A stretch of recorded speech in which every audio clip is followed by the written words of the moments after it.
town. It looks like we should be the real deal.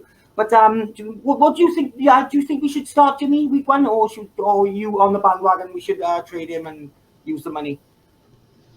Well, here's my thought on it is we have to see how they are in camp. If during camp Trey Lance is either equal to or maybe just behind Jimmy Garoppolo, then he's the starter. If he's anywhere close to what Jimmy Garoppolo is, you go with the younger guy. You go with the guy that has more potential that you know is going to that you have a longer future expected for him. The other thing about it is you don't want to put Jimmy Garoppolo on the field if at all possible.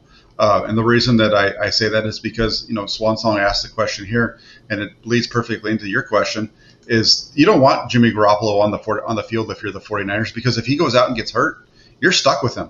Because if he can't, it's very similar to D Ford, where, D Ford, part of the reason why they're stuck with D Ford is they had that injury clause in his contract, and he's injured, not able to pass a physical.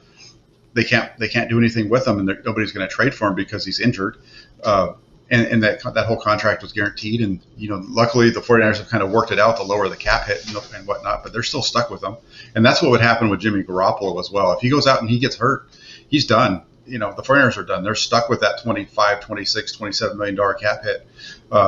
And so I think this all plays into why, why he didn't touch the field at the end of 2020. I know this week you had the whole Tom Brady playing on an injured MCL from the season before, story come out, and you had people, Jimmy couldn't even play on an owie with his ankle and things like that.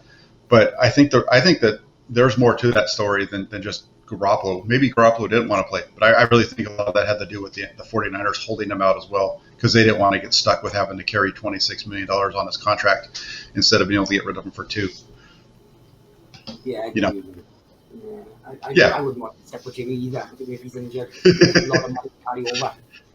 But I just don't want to risk damaging Trey. I just don't want to put him in when there's a Super Bowl or bust mentality, and then he goes out week 1 and gets munched.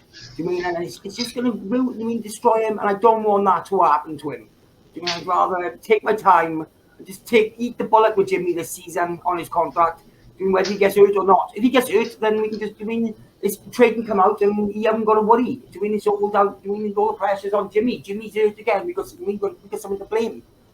But if not, I just don't want to damage him. I don't